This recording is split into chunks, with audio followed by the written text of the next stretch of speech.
Très bien, il est 11h03.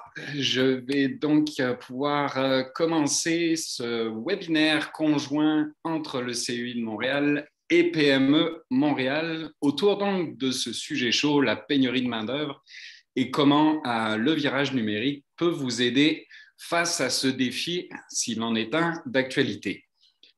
Slide suivante. Donc, petite introduction rapide. Je représente aujourd'hui à titre de commissaire à l'innovation le centre d'expertise industrielle.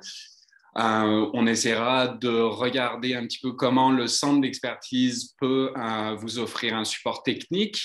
On aura le témoignage très intéressant de Jean-Pierre Paradis pour l'entreprise Artprint qui vous exposera un témoignage éloquent sur l'instauration du virage numérique et comment ça a résolu certains enjeux de leur côté.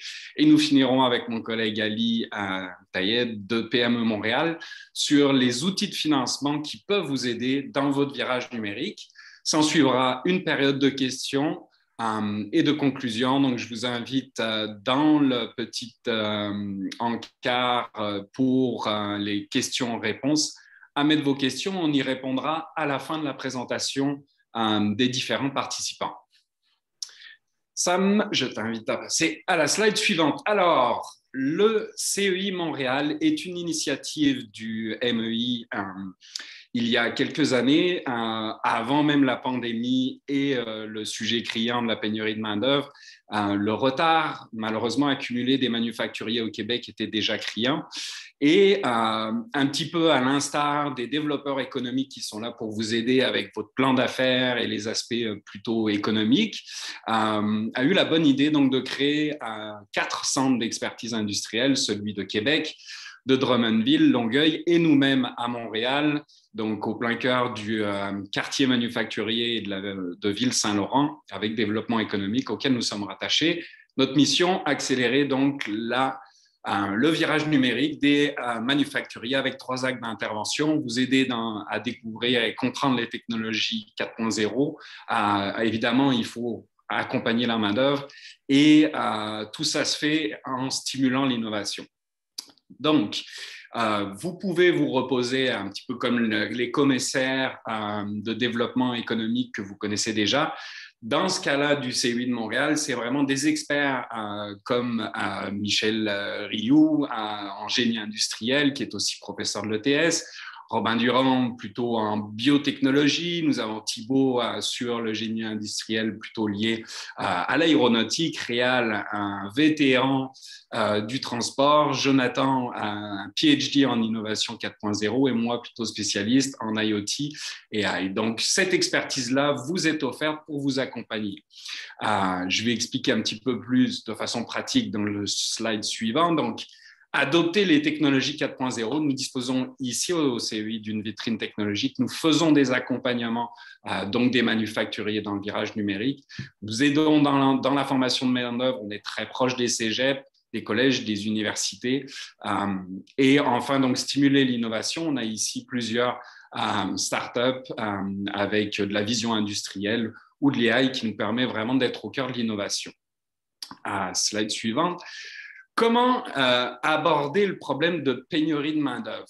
Ça peut paraître extrêmement difficile. On peut se demander comment remplir les bons de commande et souvent d'appréhender la chose par la solution technologique. Un robot ou de l'IoT n'est souvent pas la bonne façon de faire. Il faut se recentrer vraiment et focuser sur ce que crée comme valeur ajoutée et crée dans votre entreprise. Et quelles sont les ressources qui sont vraiment indispensables à cette valeur ajoutée. Donc, le business model Canva, qui est un outil largement utilisé pour constituer votre plan d'affaires, si on focus vraiment sur les activités clés, les ressources clés et votre proposition de valeur, c'est l'angle que vous devez avoir pour analyser votre problème de pénurie de main-d'œuvre et identifier donc vos besoins. Si on passe à la slide suivante, on va donc, après avoir identifié votre ADN, vous allez chercher comment écrire votre valeur ajoutée. Donc, on va le voir dans le slide suivant que le Conseil du patronat a identifié un certain nombre de problématiques. On voit les difficultés de chaîne d'approvisionnement, des enjeux par rapport à la production qui peuvent être en partie répondus effectivement donc, par l'automatisation, la robotisation. Mais il y a des pratiques, des bonnes pratiques à faire et une analyse à faire. Malheureusement, il ne suffit pas de brancher un robot pour solutionner votre problème de main-d'œuvre overnight. Donc, on va passer à la slide suivante. Comment on peut adresser ce problème de main-d'œuvre? Déjà, il faut déjà comprendre qu'en réalité, vos employés, malheureusement aujourd'hui, probablement n'adressent que 30% réellement de leur temps à créer de la valeur pour votre entreprise. Alors évidemment, 60%, ça paraît énorme, on ne pourra pas les réduire intégralement et passer de ce 60% à zéro, mais imaginez que vous arriviez à diminuer par 2 tous ces gaspillages de temps que vous passez à ne pas faire de la valeur ajoutée, à ne pas construire du chiffre d'affaires et de la marge. Si vous réduisez ça de moitié, vous pouvez gagner jusqu'à 30%. C'est 3 employés, si vous aviez 10 employés que vous rajoutez entre guillemets virtuellement à votre entreprise sans aller chercher de nouveaux emplois ou de recrutement.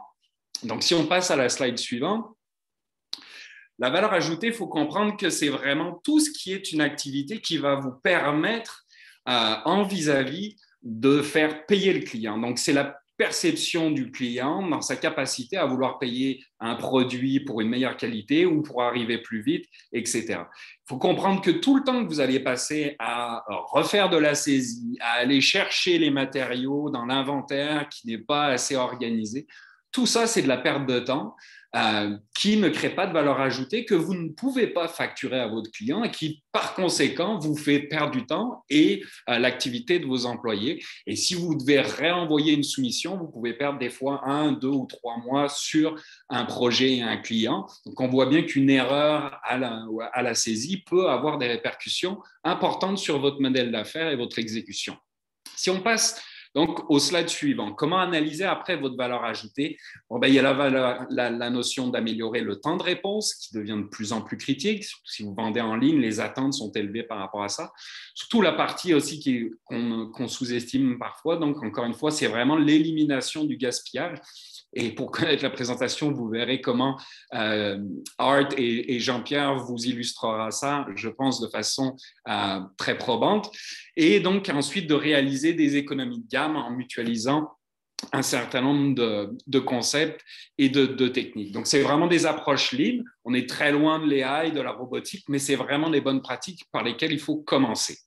Si on passe à la slide suivante, voici quelques exemples qui vous illustrent un peu la façon d'analyser. Donc, il y a à la fois votre capacité à produire d'un côté, mais il y a aussi tous les aspects administratifs qu'il ne faut pas sous-estimer, qui vont être reliés à l'ensemble de votre chaîne de valeur. Donc, si vous prenez votre flux de matériaux, votre flux de process ou de la chaîne d'approvisionnement et du stock jusqu'à la livraison, il faut être capable d'identifier où est-ce que vous avez des pertes et où est-ce que vous avez du gaspillage, et réduire ce gaspillage est la façon la plus facile et la plus probante de faire du numérique et d'aller identifier les bons projets. Donc, si on passe à la slide suivante, vous allez voir d'autres éléments, donc les inventaires, des achats excessifs qui amèneraient trop de fournitures. Il y a vraisemblablement, quand on fait l'atelier avec des manufacturiers, cet atelier-là, c'est vraiment d'aller identifier. Il y a généralement au moins 3 éléments prioritaires dans tous ces éléments-là qui vont vous retenir votre attention et vous parler. Enfin, les stratégies donc d'amélioration vont découler de ces éléments de valeur ajoutée ou non valeur ajoutée qu'on va vouloir renforcer. Et donc, il ne faut pas partir de la technologie. C'est extrêmement important de partir de votre problématique et de la valeur ajoutée pour identifier les meilleurs succès, pour avoir des premiers projets à succès, ce qui est extrêmement important. Et souvent, c'est des petits projets sur des éléments que vous connaissez. Et pour finir, c'est vraiment de dire, à la slide suivante, nous, on a des projets d'accompagnement, des offres d'accompagnement, on a les vitrines, que vous soyez en démarrage ou en accélération. Mais encore une fois, oui, on aime la technologie, mais on aime surtout résoudre des problématiques, et tout ce qui est automatisation, robotisation, IoT. In fine, ce n'est pas pour remplacer, contrairement à certaines pensées, les employés, mais généralement, la bonne façon de faire, c'est d'amener une culture d'entreprise qui va rendre le travail, au contraire, plus intéressant pour vos employés. Et c'est ce qui vous permet, par exemple, de la rétention. Donc, je vais laisser ensuite Jean-Pierre Paradis avec Art vous donner un cas concret qui, je pense, intéressera plusieurs d'entre vous. Merci. À toi, Merci beaucoup, Jean-Pierre. Frank. Merci. Donc, peut-être avant de parler du village numérique de Heartprint, ça serait bien de connaître une histoire un peu plus. Fait qu'on va commencer avec notre parcours jusqu'à aujourd'hui. On peut passer à la prochaine slide. Donc, là où ça a tout commencé. Donc, l'idée de Heartprint est née à un certain moment où un de nos partenaires ici, Stephanie Hart, qui est aussi propriétaire d'un petit microbrasserie ici à Montréal, elle a posé une question. Et la question, c'était simple, c'était pendant qu'ils faisaient un de leur encannage, ils mettaient des autocollants sur leur canette. Puis elle voulait savoir pourquoi on met des autocollants puis on ne peut pas avoir des canettes imprimées. Avant ce moment-là, ils mettaient toute leur bière dans la bouteille, mais la bouteille était coûteuse, difficile à recycler, puis c'était quand même assez intensif côté main-d'œuvre. Donc, quand on commence à regarder le pourquoi et les alternatives dans la canette, la première place où on commence, c'est avec les canettes imprimées offset. La problématique avec l'impression offset, c'est que c'est des vraiment gros lots. Minimum commande, c'est 155 000 canettes. Et ce n'est pas fait pour les petits microbrasseries, c'est fait plutôt pour les plus gros, les Molson, les Coca-Cola de ce monde, et pas pour les microbrasseurs ou les brasseurs artisanaux qui vont faire plusieurs SKU, mais à plus petit volume. Donc, si on commence à regarder les alternatives à l'impression offset, on a les étiquettes. Donc, ça, c'est qu'est-ce que Stephanie utilisait dans le temps. C'est pas super beau, la qualité n'est pas la meilleure, ça prend plusieurs étapes. Ils vont appliquer les collants après qui vont remplir les canettes avec la bière. C'est quand même intensif côté main-d'œuvre aussi. Sinon, qu'est-ce qu'on a vu souvent? C'est des manchons en plastique. Les manchons en plastique, ils vont être formés sur la canette avec de la chaleur, mais ça aussi, c'est pas super beau. Il y a un problème de recyclage avec ces manchons. Ça recycle très mal, assez que Recycle Québec ont banni les manchons en plastique au mois de septembre dernier. Donc, avec tout ça, il fallait trouver une solution qui était rentable, qui suivait la tendance de l'environnement, qui est recyclable à l'infini.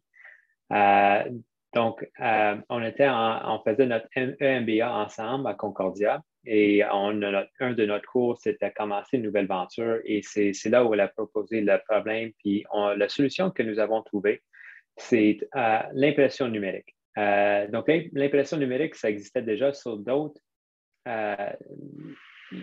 formes cylindriques, mais pas encore sur une canette. L'affaire avec la canette qui est un peu difficile à imprimer, c'est qu'il y a un coup, une partie conique sur la canette. Donc, on a travaillé avec un manufacturier en Allemagne qui faisait déjà l'impression numérique sur des corps cylindriques, puis on a travaillé avec eux pour développer une solution pour être capable d'imprimer sur la partie conique.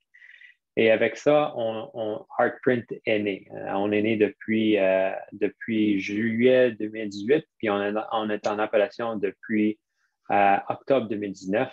Déjà, on a rempli à pleine capacité la première imprimante, puis on a la deuxième qui vient juste à l'entrée présentement. Donc, si on parle du village numérique de Heartprint, on peut commencer avec l'imprimante elle-même. Quand on regarde à l'intérieur de l'imprimante, il y a plein d'éléments qui se passent. On va faire une vérification de diamètre. On va enlever la poussière de la canette. On va même positionner le code barre et on va faire l'impression. Et l'impression, c'est vraiment semblable à l'imprimante que vous pouvez avoir à votre maison. On va prendre le cyan, le magenta, le noir, le jaune, puis on va mélanger le tout pour aller chercher à peu près 85 des couleurs possibles. Et aussi, à la toute fin, avant de sortir, on a même un contrôle de qualité. C'est une inspection à caméra qui va prendre une photo d'une canette qui est belle, qui est acceptable, puis il va comparer toutes les autres canettes à la suite, puis il va automatiquement rejeter les canettes qui sont pas belles. Donc, ça, c'est vraiment un bon point de départ qu'on a une imprimante numérique. Quand on se compare avec l'ancienne technologie ou l'impression offset, qu'on a besoin d'un très gros volume, c'est l'impression mécanique. Il y a beaucoup de temps de démarrage qui s'applique, donc beaucoup de gaspillage, comme Frank a mentionné. Donc, avec ça, avec l'impression numérique, on peut aller d'une job à l'autre, même sans arrêter, exactement comme l'imprimante que vous avez à la maison. Donc, ça, c'est qu'est-ce qu'on voit sur ce slide ici? C'est un aperçu de notre ligne de production. À la côté gauche, on peut voir la dépaletteuse où on va rentrer une palette pleine de canettes. Et tranquillement, ils vont rentrer dans le conveyeur. Et le conveyeur, comme vous pouvez voir, ça rentre dans le toit de l'imprimante, ou un peu au centre exactement. Merci beaucoup, Samuel. Par la suite, on va faire l'impression, évidemment, et après l'impression, les canettes tout imprimées vont sortir, puis ils vont accumuler, et ils vont faire un peu l'inverse de la dépalettisation, puis ils vont repaletter du côté gauche. Et à la toute fin, on a une palette pleine déjà imprimée, prête à aller. Donc, c'est quand même un processus extrêmement simple. Juste pour vous donner une idée, ce genre de plan, ça prend juste 2 personnes à opérer tout ça. Mais quand même, on a vu avec l'imprimante numéro 1 qu'il y a quand même du gaspillage. Encore une fois, comme Frank a mentionné, on a le gaspillage de mouvement et ça, c'est un bel exemple de ça. On a vu qu'un opérateur qui la plupart du temps, il va être en interface avec l'imprimante, mais il y a souvent des erreurs qui vont se passer sur la dépaletisation, mais aussi sur la repaletisation. Alors, la dépaletisation est signalée avec le point, la ligne rose, et repaletisation est signalisée avec la ligne noire. Donc, on peut voir quand même que le mouvement est pas minime. Donc, avec la deuxième imprimante, on a commencé à regarder qu'est-ce que nous pouvons faire pour réduire ce gaspillage. Et ça, c'est le plan que nous avons développé. Comme vous pouvez voir, l'opérateur, maintenant, pour se rendre au repaletisateur, il y a très peu de mouvement, mais aussi pour le dépaletisateur, même chose. Et la grosse différence avec ça, c'est que maintenant, comme j'ai mentionné sur l'imprimante numéro 1, on a besoin de 2 personnes pour opérer la ligne de production parce que quand même, le mouvement est significatif. Sur la deuxième imprimante, on a besoin juste une personne. Donc, c'est quand même une grosse amélioration que nous avons établie avec ce nouveau ligne de production.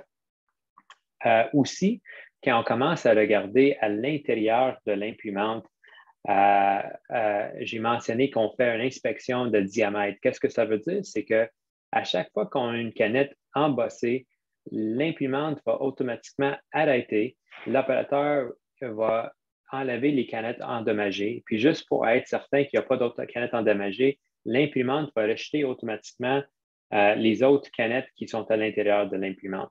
Ça, pour nous, ça va arriver, mettons, 5 à 10 fois par jour.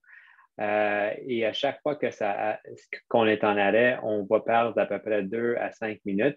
Et on a peur quand même à 90 canettes la minute. Donc, ce n'est pas long où les coûts commencent à s'accumuler. Donc, on a travaillé avec la PME Montréal et on a regardé une solution où on pouvait faire l'inspection de diamètre à l'extérieur de l'imprimante. C'est représenté ici avec le carreau en magenta. Donc, maintenant, qu'est-ce que nous avons aujourd'hui? C'est l'inspection se fait à l'extérieur et ça fait une grosse différence, pas seulement parce qu'on est en opération beaucoup plus, mais les interventions de l'opérateur avec l'imprimante est beaucoup moins. Donc, c'est quelque chose encore avec la pénurie de main-d'œuvre et le non-valeur ajoutée. Les interventions pour éliminer les canettes endommagées, ça, c'est encore une forme de gaspillage qu'il fallait éliminer. Souvent, quand on va faire nos études de rentabilité, on va regarder, OK, c'est quoi le temps d'arrêt que nous avons et le temps d'arrêt, on va l'associer à un certain rentabilité. Mais on oublie souvent de prendre en considération le nombre d'interventions qui se fait avec l'opérateur. Donc, dans ce cas, qu'est-ce que ça fait? C'est que la ligne de production, il va opérer beaucoup plus longtemps sans intervention. Et avec ça, on peut encore réduire le nombre d'opérateurs. Sinon, si on n'aurait pas l'inspection de diamètre à l'extérieur, ça pourrait qu'on aurait besoin de 2 personnes pour rouler ce ligne. Mais avec l'inspection numérique, avec l'inspection de la caméra à l'extérieur, on a juste besoin qu'un. Puis avec ça, c'était un investissement d'à peu près 60 000 et notre retour sur investissement est à peu près 8 mois. Et aussi, l'autre chose que nous avons faite sur la deuxième ligne, et c'est signalisé avec le carreau jaune ici, on a aussi rajouté d'automatisation dans la dépalletisation. On avait vu sur la première imprimante, il fallait rentrer les canettes. Merci beaucoup. On le voit ici avec signalisé le dépallettisateur en magenta sur le côté droit. À chaque fois que la palette de canettes était complète ou est complètement dépallettisée, la palette descendait dans le dépallettisateur, puis il fallait être au bon moment, il fallait être à la bonne place au bon moment pour enlever la palette. Maintenant, qu'est-ce que nous avons l'opportunité de faire avec la deuxième imprimante? C'est qu'on peut mettre plusieurs palettes en queue. Fait qu'on n'a pas besoin d'être exactement à la bonne place au bon moment. Et il y a beaucoup de moins d'inquiétude qu'on va voir un arrêt dans l'année de production à cause d'une manque de canettes dans le dépallettisateur. Donc ça regarde beaucoup qu'est-ce que nous avons fait côté ligne de production, mais on a commencé aussi à regarder les autres opportunités qu'on avait à Hardprint. Présentement, ou même avant, il y a quelques mois, la manière qu'on opérait, on a plusieurs logiciels. On avait notre portail web qui est représenté dans le carré magenta, merci, où toutes les commandes sont placées. On a quand même quelque chose de bien construit où les clients peuvent placer leurs commandes directement, un peu comme le site web Vistaprint, où ils peuvent dropper directement leur fichier PDF, puis on va recevoir la demande et on va procéder. Par la suite, nous avons implémenté Monday.com comme au cœur de Hardprint. Pour ceux qui ne connaissent pas Monday.com, c'est un peu, c'est quelque chose, un peu un Excel vraiment visuel. Il y a beaucoup de polyvalence dans ce système. On peut modifier pour regarder le data. On peut aussi changer le statut de certaines choses, puis ça va automatiquement envoyer des signaux à d'autres personnes ou à d'autres logiciels.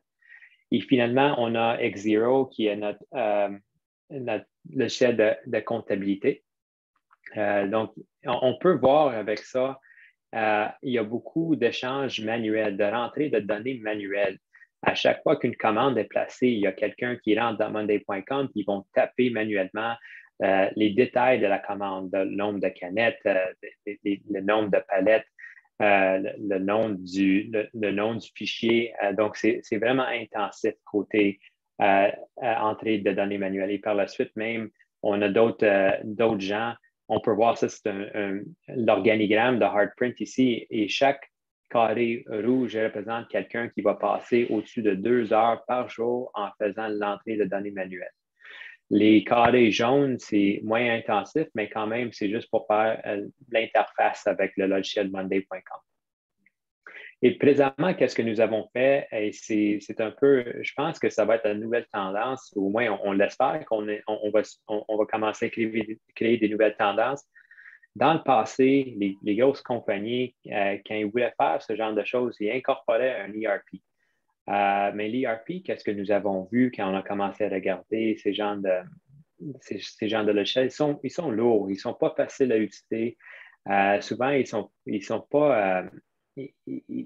pas définis pour nos besoins exactement. Il faut prendre quelque chose puis essayer de l'appliquer pour nos besoins.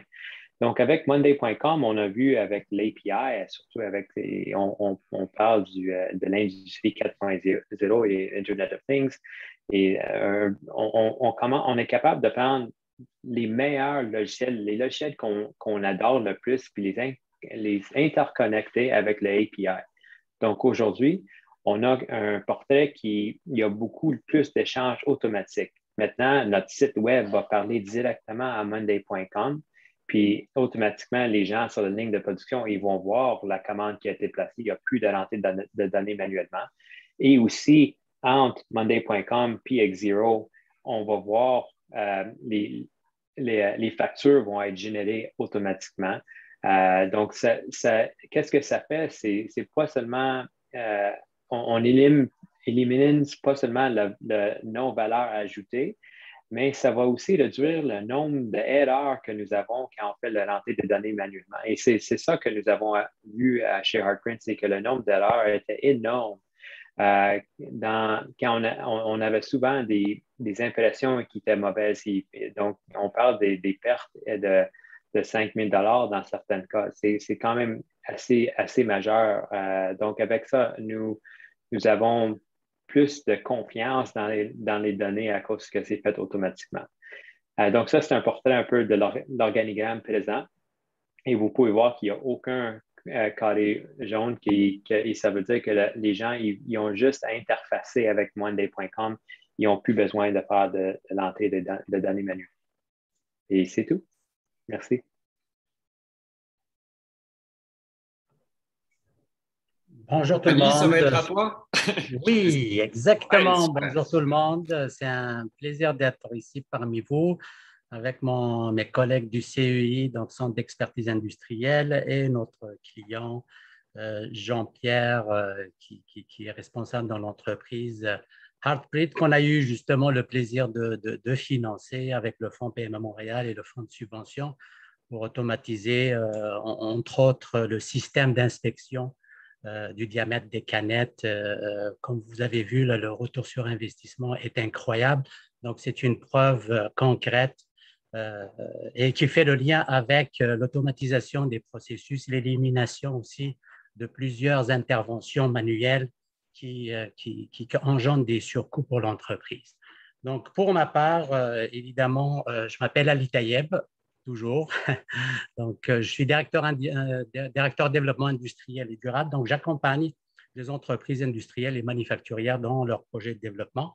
Donc, je suis localisé au pôle centre-ouest. Donc, durant cette présentation, donc, je vais me présenter évidemment PME Montréal, l'offre de services, les programmes de financement disponibles. Je vais mettre l'accent sur deux fonds, le fonds PME Montréal, donc le fonds de prêt principal, et le fonds de subvention qui soutient les entreprises industrielles dans justement leur virage numérique et tout ce qui concerne l'achat d'équipements. Et je vais finir par quelques suggestions par rapport au dossier de financement.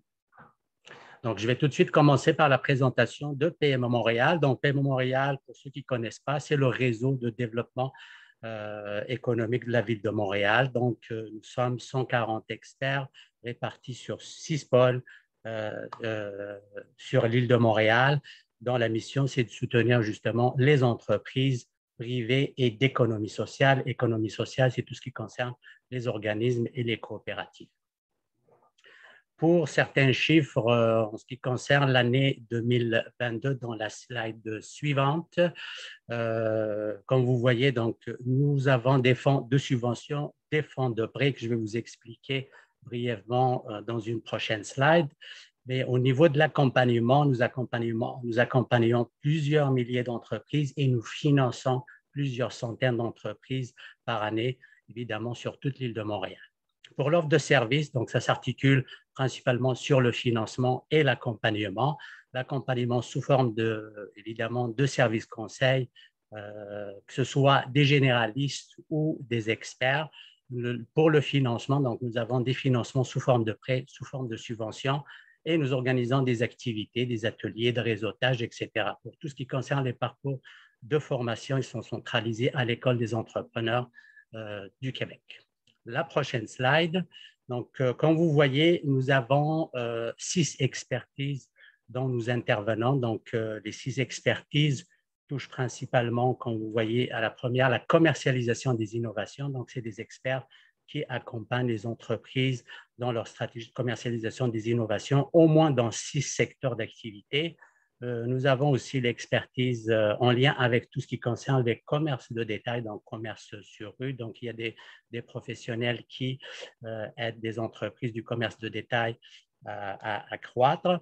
Nous touchons également à l'économie sociale dans tout ce qui concerne les organismes et les coopératives. Évidemment, tout ce qui concerne le développement industriel et durable dans tout ce qui concerne les entreprises industrielles manufacturières et le volet du développement durable à l'intérieur de ces secteurs-là.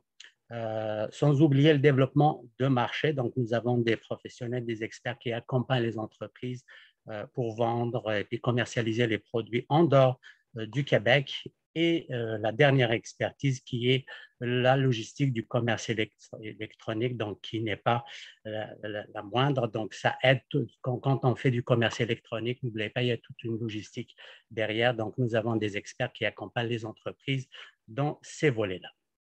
Dans la prochaine slide, donc, je vais vous donner une petite carte des fonds disponibles chez PMO Montréal. Donc, comme vous voyez, donc, il y a des fonds de prêt. Donc, le fonds de prêt principal, peut aller jusqu'à 400 000 $. Nous avons des fonds qui touchent aux expertises que je viens de nommer, entre autres le fonds de commercialisation des innovations. Donc, il y a un fonds de subvention, donc sous forme de subvention. Il y a un fonds de prêt subventionné avec un taux d'intérêt très, très avantageux. Pour le fonds d'entrepreneuriat commercial, donc qui soutient sous forme de subvention qui peut aller jusqu'à 25 000 $ tous les commerces de détail.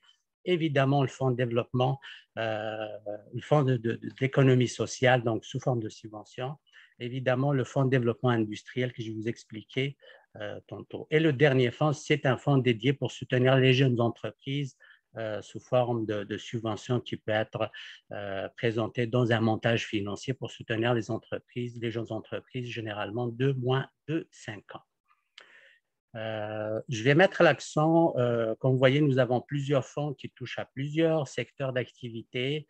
Nous avons des fonds de prêt et des fonds de subvention en lien avec les expertises de PMO Montréal. Là, je vais me concentrer sur deux fonds principaux qui touchent notre thématique, qui est les entreprises industrielles pour soutenir leur virage numérique, leur développement, tout ce qui concerne l'automatisation. Donc, il y a déjà un fonds de prêt qui peut atteindre jusqu'à 400 000 $. Et dans ce fonds de prêt est destiné à toutes sortes d'entreprises et à toutes les phases de développement, qu'elles soient au démarrage, croissance ou même dans une situation de transfert. Donc, on peut financer toutes sortes de besoins dans ce fonds-là, comme le fonds de roulement, les immobilisations corporelles et même l'acquisition d'une entreprise. Donc, ça, c'est destiné pour toutes sortes d'entreprises, peu importe le projet. Ce qui est intéressant pour les entreprises de fabrication, c'est le fonds suivant, donc en ce qui nous concerne, et surtout la thématique qui touche à tout ce qui concerne l'automatisation dans les entreprises de fabrication. Donc, c'est le fonds de développement industriel et durable et dédié pour le secteur manufacturier pour soutenir tous les projets d'achat d'équipements, donc d'achat d'équipements de fabrication, de production, tout ce qui concerne robotisation et automatisation. Donc, ça, c'est un fonds d'ailleurs avec lequel nous avons soutenu Heartbeat dans leur projet pour soutenir le système d'inspection des diamètres des canettes. Dans ce fonds, nous avons d'autres projets qu'on peut soutenir, entre autres tout ce qui concerne les projets de développement durable et d'adoption des technologies propres dans le secteur manufacturier. Comme vous savez, le développement durable est une thématique d'actualité. C'est quoi ce fonds-là? Donc, dans la prochaine slide, c'est un fonds de subvention qui peut atteindre 50 000 $, donc au maximum en termes de montant, et de 25 % du coût du projet d'affaires qui peut faire partie d'un montage financier pour soutenir une entreprise de fabrication pour justement faire son virage numérique, entre autres, acheter de l'équipement, robotiser, automatiser certains processus, dont la chaîne de valeur. Donc, c'est un fonds de subvention qui fera partie d'un montage financier, entre autres parfois avec le fonds PMO Montréal. La prochaine slide. Donc, certains, parfois, c'est une question qui peut arriver, c'est quoi le dossier, comment vous fonctionnez. C'est quand même assez évident qu'on va demander un minimum, un sommaire exécutif de l'entreprise. Si vous avez un plan d'affaires, tant mieux. Sinon, un sommaire exécutif de quelques pages qui retrace les grandes lignes de votre modèle d'affaires, sa proposition de valeur, ses avantages. L'équipe de direction, on ne va pas s'intéresser juste à l'entreprise, mais l'équipe de direction, les compétences, la complémentarité des rôles et des compétences. Donc, c'est très, très important pour nous, les personnes qui sont derrière les entreprises. Évidemment, la description du projet lui-même et ses attributs, le coût, le calendrier. Quand on finance un projet, dites-vous, le financement, c'est un moyen. Ce n'est pas une finalité. Donc, avant de chercher du financement, c'est bien de bien comprendre votre projet, comment il va aider l'entreprise à passer à une étape meilleure, tout en créant de la valeur ajoutée, comme on vient de le voir dans la première partie du webinaire. Évidemment, la partie chiffres est importante, donc c'est habituellement 2 années, donc 2 années sous forme de bilan et d'état de résultats, et on va vous demander des projections financières aussi, des états de résultats prévisionnels et des bilans prévisionnels.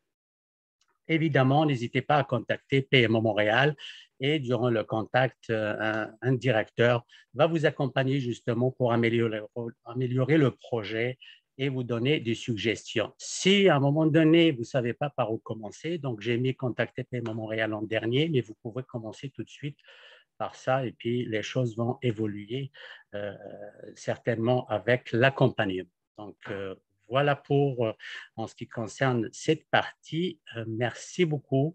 Donc, on passe à la période de questions. Je sais que il y a nos coordonnées, moi surtout, et Franck, si vous avez besoin de nous contacter. Donc, moi, c'est pour PME Montréal. Si les entreprises sont en dehors du centre-ouest, je vais les référer à mes collègues des autres pôles. Pour ce qui concerne le CEI, vous avez les coordonnées de Franck. Donc, merci pour votre attention. Nous sommes rendus à la période de questions tout de suite. Voilà, et je me permets de préciser aussi à tous nos participants que le PDF de la présentation ainsi que le lien YouTube de la vidéo vous sera remis par après. Donc, est-ce qu'on a des questions?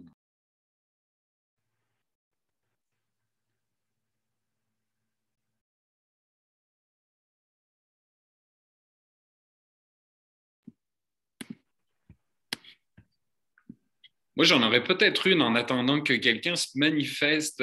Pour toi, Jean-Pierre, tu as mis l'accent, et on en avait parlé un petit peu en dehors pendant nos pratiques, tu as mis l'accent sur Monday, que je trouvais une solution un petit peu atypique par rapport à des ERP.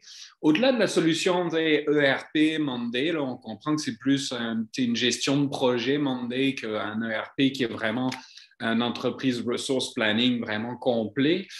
Est-ce que tu as eu quand même besoin de faire affaire à un accompagnement au-delà de la solution technologique, entre guillemets? Est-ce que vous vous êtes débrouillé, vous, à l'interne? Vous aviez un champion en numérique à l'interne, ou est-ce que tu as fait appel, vous avez fait appel à une société de services pour vous accompagner dans ce projet-là?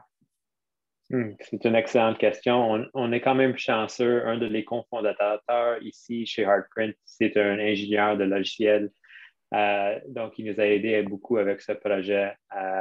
Et je pense qu'on a quand même une bonne connaissance, tous les gens ici, des logiciels et la virage numérique et comment qu'on peut peut-être challenger comme le présent et regarder c'est quoi les autres possibilités. Et on est chanceux chez Heartprint. Notre plan, le côté manufacturation, c'est le plus simple qu'on peut avoir. On prend des canettes vierges, on le met dans une imprimante numérique, puis on sort des canettes imprimées. Donc, on a très peu de SKU à gérer. Donc, je pense que c'est une des grosses raisons qu'on a eu du succès à implémenter un genre de ERP Lite où on a été capable d'éviter l'ERP parce que on n'a pas besoin de gérer beaucoup d'inventaire de différents produits pour créer un produit final. C'est quand même très simple qu'est-ce que nous faisons côté production. Merci beaucoup, Jean-Pierre.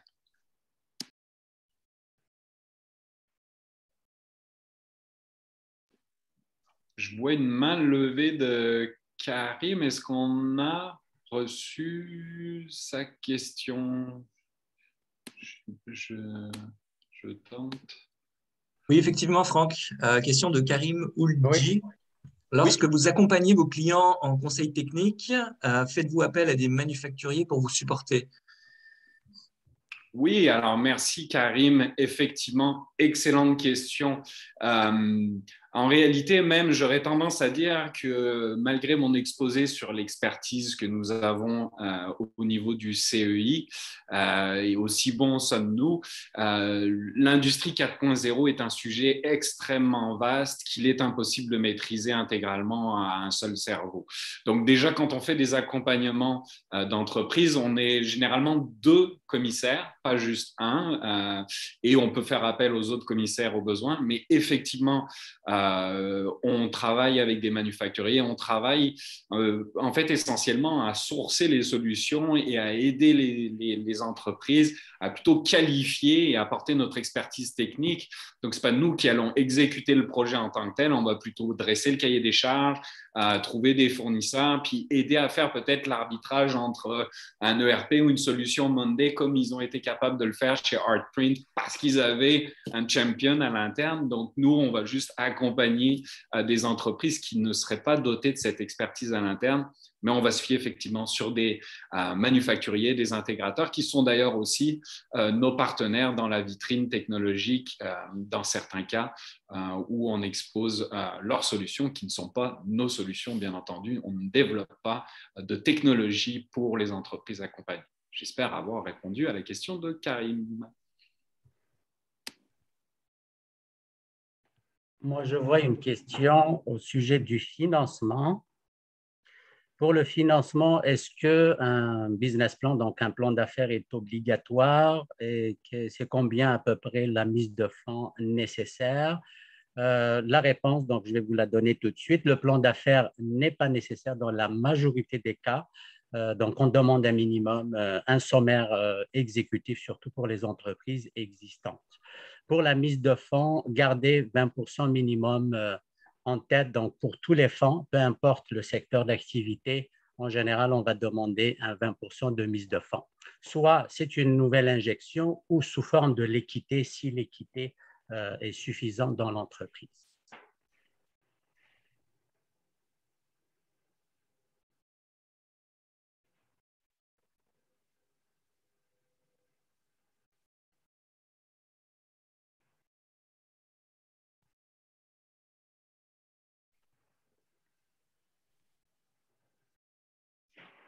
On a d'autres questions ou...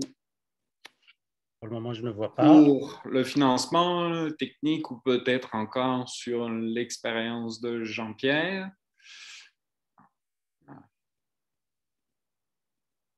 Une autre question sur le financement. Une autre question tout à fait reliée sur le financement. Est-ce que les levées de fonds peuvent être identifiées comme la mise de fonds? Oui, tout ce qui va, tout dépend, il faut que ça vienne des entrepreneurs. Donc, si vous avez un prêt d'une autre entreprise, donc ce n'est pas une mise de fonds. Donc, on parle soit sous forme d'une injection, donc, ou du love money, ça peut être du love money aussi, de l'argent qui vient de l'entourage, une injection des propriétaires ou des actionnaires, ou de l'équité, donc disponible, de l'argent cash disponible dans l'entreprise si l'équité est suffisante.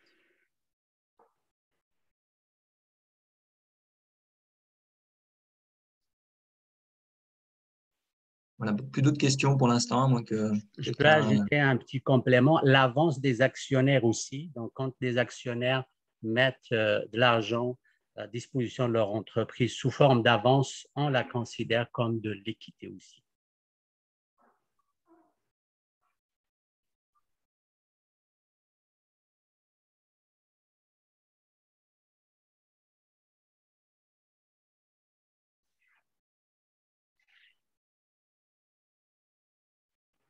Très bien. Je crois qu'on cela fait le tour des questions. Merci pour vos questions. Ah, non, encore une autre. Non, c'est bon. Merci à tous les participants aux quelques questions qui étaient posées et bien entendu à notre entreprise et son fabuleux témoignage avec Jean-Pierre. Merci encore d'avoir parlé d'Artprint. Nous penserons ce soir peut-être différemment en ouvrant peut-être une petite bière avec ce beau soleil aujourd'hui. Donc, je vous souhaite à tous une belle fin de journée. Merci Ali. Et donc, encore une fois, les participants, vous recevrez la présentation et que ce soit pour du support technique, faites appel à vos CEI et le financement, faites appel à PME Montréal. Nous sommes là pour vous aider. Merci à tous. Et bonne journée. Au plaisir.